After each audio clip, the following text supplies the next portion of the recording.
Hello boys and girls, today we are going to be drawing our fantasy castle. On our site you can see how I have added a PDF of how to draw a castle. You can use this as something to help guide you, or you can say, no, I'm going to make my own, whichever is fine. The first thing I want you guys to do is make sure that you leave a little space extra on the foreground. This step-by-step did not have that extra space added, and I wanted to offer you a kind of cool perspective. So make sure you leave a little bit of extra space in the front.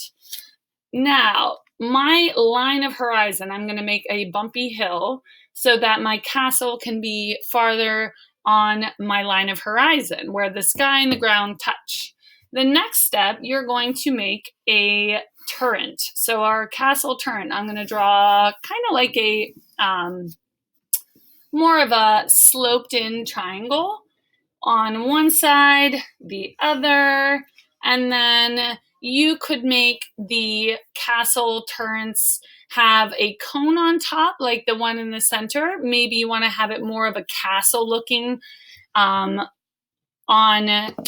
this end right here. So it's definitely up to you.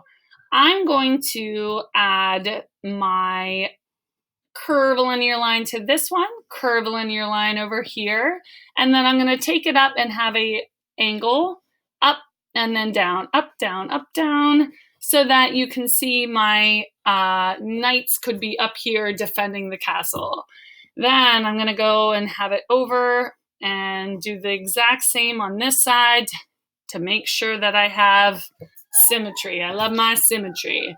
Then the next step is to do my drawbridge. So I want a nice drawbridge so that I can protect my castle from any trouble here. So I'm going to do a curvilinear line. Curvilinear line. Let's see if you can see that better this way. Let me see that, boys and girls. I'm trying to see if I see it. Yep. Okay. Then I'm going to have a horizontal, horizontal, horizontal, horizontal, and then keep my wooden drawbridge so that, oop, look, I made a mistake. I went through my horizontal. We don't want to do that because we want to make it look like it's behind the drawbridge. That's a good mistake to make. And I'm going to add some kind of texture to make it look like it's wood. And that way I can mask my oops and make it a beautiful oops. All right. Now I have my vertical line straight down.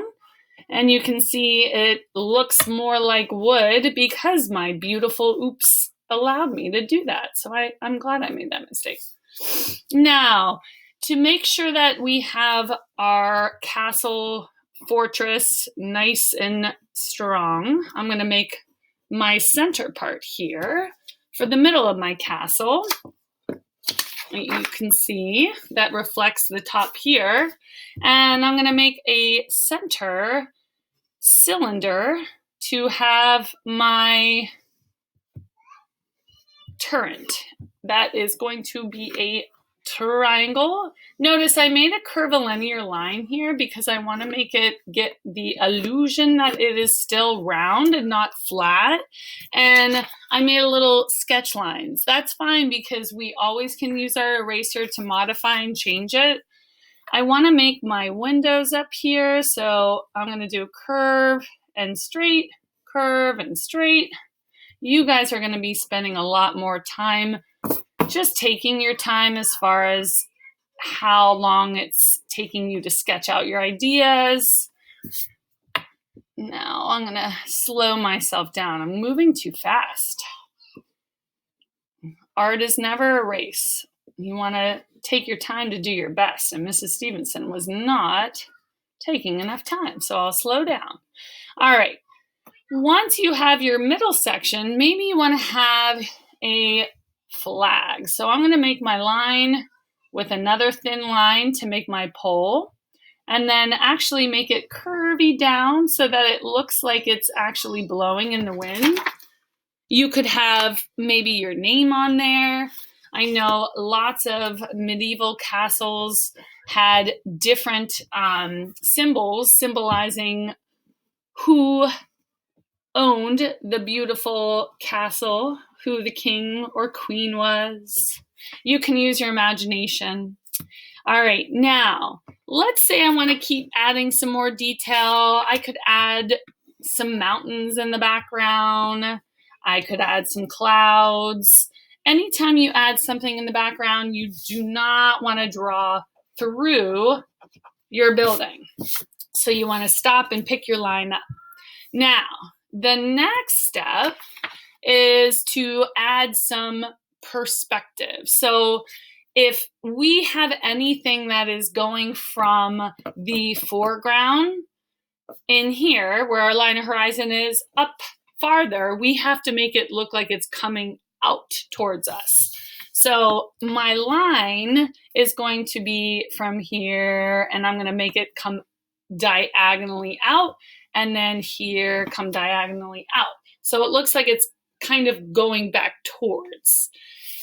You could make this a bumpy dirt road. Maybe you're going to have this actually be a bridge and then water underneath it. So I'm going to make sure that I do a different type of line down here because I want the viewers to know that it's water. And the only way you can get across is the drawbridge on top.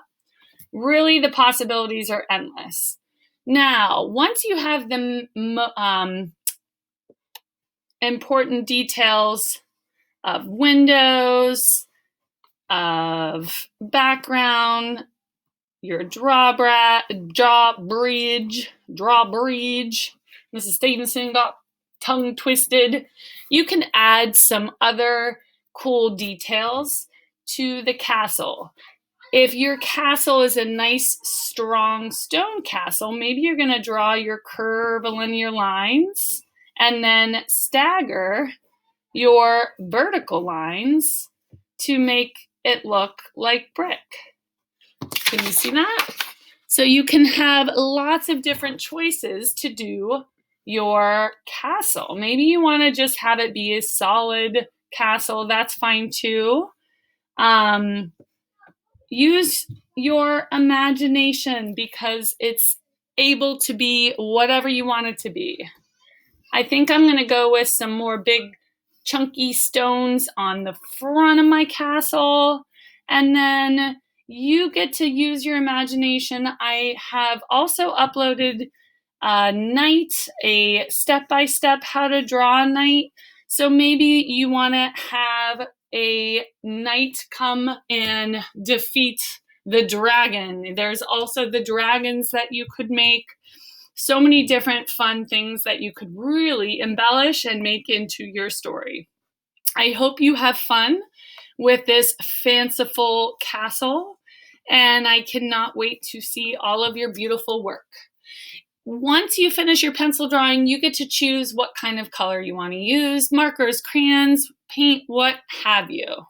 All right, have a great day, guys.